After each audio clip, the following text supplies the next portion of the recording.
स्वागत है आप सभी का हमारे YouTube चैनल करंट समय की बाई टीसी सैनी में। आज है 24 मई 2022 और 24 मई 2022 को करंट अफेयर के जितने भी इंपॉर्टेंट क्वेश्चन वो सभी हम इस वीडियो में देखेंगे। इसलिए आप सभी से रिक्वेस्ट है जितना हो सके हमारे चैनल को लाइक करें, शेयर करें और सब्सक्राइब करें। इस वीडियो की पीडीएफ फाइल भी आप सभी को उपलब्ध करवाई जाएगी। इस वीडियो के डिस्क्रिप्शन बॉक्स से आप पीडीएफ लिंक से पीडीएफ फाइल डाउनलोड कर सकते हैं। देखते हैं आज के क्वेश्चन। हाल ही में विश्व कछुआ दिवस कब मनाया गया है? तो हाल ही में विश्व कछुआ दिवस 23 मई को मनाया गया है। अब यह दिन क्यों मनाया जाता है? तो यह दिन विश्व भर में कछुआ और उनके लुप्त हो रहे आवासों की रक्षा के लिए लोगों में जागरूकता बढ़ाने के लिए मनाया जाता है। अब यह मई मंथ में मनाया गया। तो देखते हैं मई मंथ के और भी इम्पोर्टेंट डे। अंतर्राष्ट्रीय जैव विविधता दिवस 22 मई को मनाया गया। आतंकवाद विरोधी दिवस और अंतर्राष्ट्रीय चाय दिवस 21 मई को मनाए गए। विश्व मधुमक्खी दिवस और राष्ट्रीय लुप्तप्राय प्रजाति दिवस 20 मई को मनाए गए।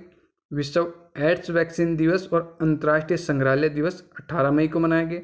विश्व दूरसंचार और सूचना समाज दिवस 17 मई को मनाया गया। अंतर्राष्ट्रीय प्रकाश दिवस 16 मई को मनाया गया। अंतर्राष्ट्रीय परिवार दिवस 15 मई को मनाया गया। अंतर्राष्ट्रीय पादप स्वास्थ्य दिवस और अंतर्राष्ट्रीय नर्स दिवस 12 मई को मनाए गए। राष्ट्रीय प्रौद्योगिकी दिवस 11 मई को मनाया गया। विश्व थैलेसीमिया दिवस 8 मई को मनाया गया। और इस बार विश्व थैलेसीमिया दिवस 2022 की थीम क्या थी? तो इस बार इसकी थीम थी be aware share care Mother's Day. 8 मई को मनाया गया। विश्व रेड क्रॉस दिवस भी 8 मई को मनाया गया। और इस बार विश्व रेड क्रॉस दिवस 2022 की थीम क्या थी? इस बार इसकी थीम थी बी ह्यूमन काइंड। विश्व एथलेटिक दिवस 7 मई को मनाया गया। इंटरनेशनल नो डाई डे 6 मई को मनाया गया। विश्व पुर्तगाली भाषा दिवस और international day of the midwife 5 मई को मनाए गए। अंतर्राष्ट्रीय अग्निशमन दिवस 4 मई को मनाया गया। विश्व अस्थमा दिवस 3 मई को मनाया गया। और इस बार विश्व अस्थमा दिवस 2022 की थीम क्या थी? तो इस बार इसकी थीम थी closing gaps in asthma care. विश्व प्रेस स्वतंत्रता दिवस भी 3 मई को मनाया गया। और इस बार विश्व प्रेस स्वतंत्रता दिवस 2022 की थीम क्या थी? तो इस बार इसकी थीम थी इंफॉर्मेशन राज्य पब्लिक गुड। अंतर्राष्ट्रीय खगोल विज्ञान दिवस और विश्व टूना दिवस 2 मई को मनाया गया। उज्ज्वला दिवस, विश्व मजदूर दिवस और विश्व हास्य दिवस 1 मई को मनाए गए। देखते हैं नेक्स्ट क्वेश्चन।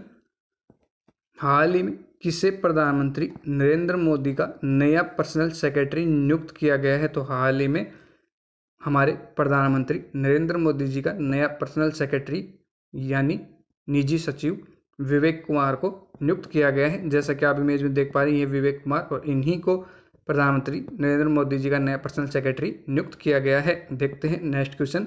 सरकार ने कितने लाख अधिक जमा या निकासी के लिए पैन आधार अनिवार्य किया है? तो हाल ही में सरकार के द्वारा 20 लाख रुपए से अधिक जमा या निकासी के लिए पैन आधार अनिवार्य किया गया है। और इसकी लिमिट 1 साल है। यानी अगर आप 1 साल के अंदर 20 लाख रुपए से अधिक जमा या निकासी करते हैं तो उसके लिए पैन आधार अनिवार्य किया गया है। और अगर बात करें डेली लिमिट की, तो डेली के लिए यानी रोजाना के लिए 50,000 रुपये से ज़्यादा अगर आप जमा या निकासी करते हैं तो उसके लिए भी पैन आधार अनिवार्य है। देखते हैं नेक्स्ट क्वेश्चन।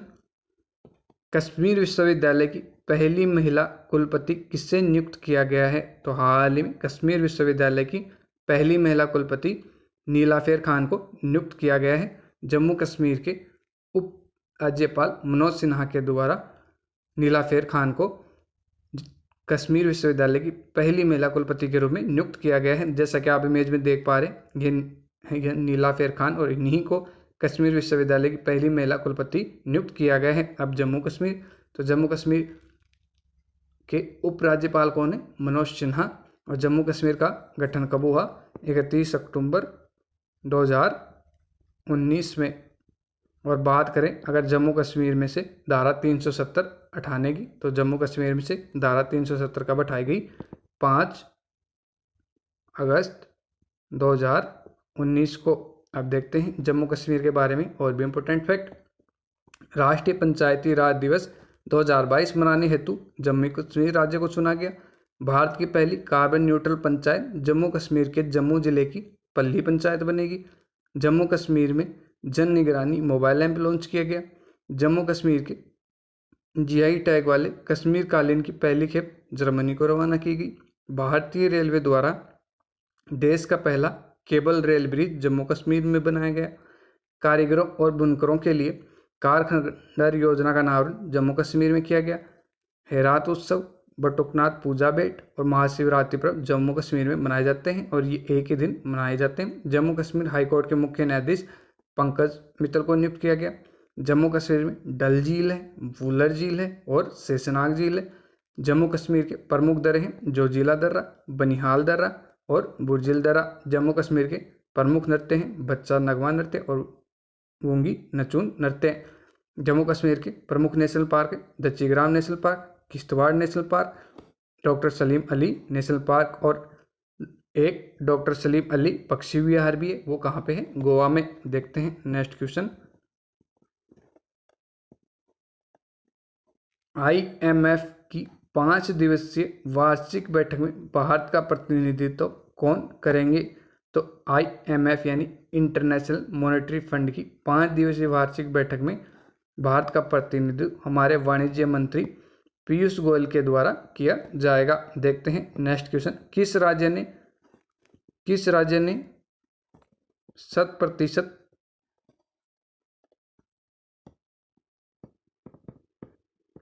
विद्युतीकरण का लक्ष्य हासिल किया है? तो हाल ही में गोवा राज्य के द्वारा 100% विद्युतीकरण का लक्ष्य हासिल किया गया है। अब गोवा के द्वारा किया गया है तो गोवा की कैपिटल क्या है? पणजी। और वर्तमान में गोवा के मुख्यमंत्री कौन है? प्रमोद सावंत।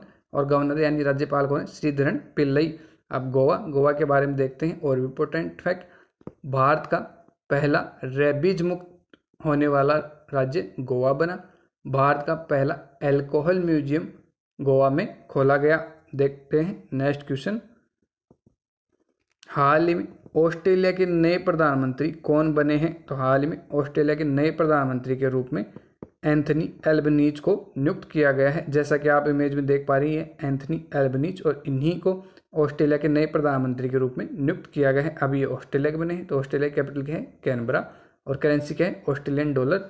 और अब बन गए हैं प्रधानमंत्री एंथनी एल्बनीज और ये ऑस्ट्रेलिया के 31वें नंबर के प्रधानमंत्री बने हैं। अब बात प्रधानमंत्री की हो रही है तो देख लेते हैं वर्तमान सुर्खियों में रहने वाले और भी प्रधानमंत्री और राष्ट्रपति। सोमालिया के नए राष्ट्रपति हसन शेख मोहम्मद बने। फ्रांस की नई प्रधानमंत्री एलिजाबेथ बोन बनी।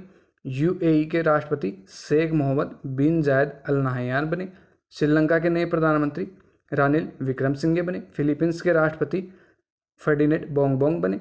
कोस्टारिका के नए राष्ट्रपति रोड्रिगो चाव्स बने। स्लोवेनिया के नए प्रधानमंत्री रॉबर्ट गोलोब बने। फ्रांस के राष्ट्रपति एमनुएल मैक्रो बने। आइवरी कोस्ट के नए प्रधानमंत्री पैट्रिक एची बने। सर्बिया के राष्ट्रपति अलेक्जेंडर वुसिक बने। हंगरी के फिर से प्रधानमंत्री विक्टर ऑर्बन बने। माल्टा के नए प्रधानमंत्री रॉबर्ट अबेला बने। तुर्कमेनिस्तान के नए राष्ट्रपति सरदार बड़ी मुखोमदेव बने। चिली के सबसे युवा राष्ट्रपति गैब्रिएल बोरिक फोंट बने। हंगरी की पहली महिला राष्ट्रपति कैटलिन नोवाक बनी। दक्षिण कोरिया के नए राष्ट्रपति यूसुक योल बने। देखते हैं नेक्स्ट क्वेश्चन। हाल ही में G7 देशों ने किसे वित्तीय सहायता प्रदान करने की मंजूरी दी है? तो हाल ही में G7 देशों ने यूक्रेन को वित्तीय सहायता प्रदान करने की मंजूरी दी है। अब यूक्रेन को दी है तो यूक्रेन की कैपिटल क्या है? कीव। और करेंसी क्या है? यूक्रेनियन हर्मेनिया। और राष्ट्रपति कौन है? Vladimir Zelensky. देखते हैं नेक्स्ट क्वेश्चन। हाल ही में किसे इन्फोसिस के MD एंड CEO के रूप में नियुक्त किया गया है? तो हाल ही में इन्फोसिस के MD एंड CEO के रूप में सलील पारेख को फिर से नियुक्त किया गया है। जैसा कि आप इमेज में देख पा रहे हैं ये हैं सलील पारेख और इन्हीं को इन्फोसिस के MD एंड CEO के रूप में फिर से नियुक्त किया गया है। अब इन्फोसिस के किया गया है तो इन्फोसिस की स्थापना कब हुई? 2 जुलाई 1981 को। और हेडक्वार्टर का है बेंगलुरु में। और इन्फोसिस के अब MD एंड CEO बन गए सलील पारेख। और इन्फोसिस के फाउंडर कौन थे? NR नारायण मूर्ति और नंदन नीलकेणी। अब बात MD एंड CEO की हो रही है तो देख लेते हैं वर्तमान सुर्खियों में रहने वाले और भी MD एंड CEO। पेटीएम के MD and CEO Vijay Shekhar Sharma को नियुक्त किया गया। भारती एयरटेल के MD and CEO Gopal Vittal नियुक्त किए गए। इंडिगो के CEO पीटर एल्बर्स बने। लार्सन एंड टुब्रो के MD एंड CEO SN सुब्रमण्यम। REC लिमिटेड के विवेक कुमार देवांगन। एयर इंडिया के कैपबेल विल्सन। जियो सावन के सहस मल्होत्रा। अमेजन के Andy Jassy. Future Generali India life insurance के MD and CEO Burj D ब्रोइज। Aditya Birla capital के विशाखा मूले। P&G इंडिया के CEO LG वैद्यनाथन, भारतीय विज्ञापन मानक परिषद के CEO मनीषा कपूर और गूगल के CEO सुंदर पिचाई और माइक्रोसॉफ्ट के सत्य नडेला। देखते हैं नेक्स्ट क्वेश्चन। किसके द्वारा IIT गुवाहाटी में नॉर्थ ईस्ट रिसर्च कॉन्क्लेव यानी NERC 2022 का उद्घाटन किया गया है? तो IIT गुवाहाटी में नॉर्थ ईस्ट रिसर्च कॉन्क्लेव 2022 का उद्घाटन हमारे केंद्रीय शिक्षा और कौशल विकास मंत्री धर्मेंद्र प्रधान के द्वारा किया गया है। देखते हैं नेक्स्ट क्वेश्चन। किसके द्वारा CII EXCON 2022 में कमिटेड लीडर अवार्ड जीता गया है? तो हाल ही में बेंगलुरु में आयोजित CII EXCON 2022 में committed leader award 2022 Anjali Pandey के द्वारा जीता गया है। जैसा कि आप इमेज में देख पा रहे हैं, यह है अंजलि पांडे और इन्हीं के द्वारा CII EXCON 2022 में कमिटेड लीडर अवार्ड जीता गया। अभी इनको अवार्ड दिया क्यों गया है? तो अधिक विविध, न्याय संगत और समावेशी कार्यस्थल बनाने के उनके प्रयासों के लिए यह अवार्ड इनको दिया गया है। देखते हैं नेक्स्ट क्वेश्चन। गोरैया को सुरक्षित करने के लिए किस राज्य के पहले गोरैया गांव को गड्डी-मांडू सिटी फॉरेस्ट में विकसित किया गया है? तो हाल ही में दिल्ली सरकार के द्वारा अपना पहला गोरैया गांव गड्डी-मांडू सिटी फॉरेस्ट में विकसित किया गया है। अभी क्यों किया गया है? तो यह गोरैया को सुरक्षित और संरक्षित करने के लिए किया गया है। गोरैया दिल्ली का राज्य पशु है। अब बात दिल्ली की हो रही, तो दिल्ली के वर्तमान में मुख्यमंत्री कौन है? अरविंद केजरीवाल। और उप मुख्यमंत्री कौन है? मनीष सिसोदिया। और हाल ही में दिल्ली के लेफ्टिनेंट गवर्नर यानी उपराज्यपाल अनिल बैजल ने इस्तीफा दिया था। अब देखते हैं दिल्ली के बारे में और भी इंपॉर्टेंट फैक्ट। मुख्यमंत्री मुफ्त सीवर कनेक्शन योजना दिल्ली सरकार ने शुरू की। 2030 तक 15,000 स्टार्टअप का समर्थन करने के लिए स्टार्टअप नीति दिल्ली सरकार के द्वारा पारित की गई। मालचा महल का जीर्णोद्धार दिल्ली सरकार द्वारा किया जाएगा। दिल्ली के नए मुख्य सचिव नरेश कुमार बने। शिक्षा गीत इरादा कर लिया है हमने दिल्ली सरकार द्वारा रिलीज किया गया। दिल्ली अपनी EV यानी इलेक्ट्रिकल व्हीकल नीति में ई-साइकिलों को शामिल करने वाला पहला राज्य बना। दिल्ली सरकार ने सरकारी स्कूलों में हॉबी हब स्थापित करने की योजना शुरू की। बेघर बच्चों के लिए पुनर्वास के लिए फील्ड टास्क फोर्स का गठन किया गया। विकेंद्रीकृत अपशिष्ट प्रबंधन प्रौद्योगिकी पार्क पूर्वी दिल्ली में उद्घाटन किया गया।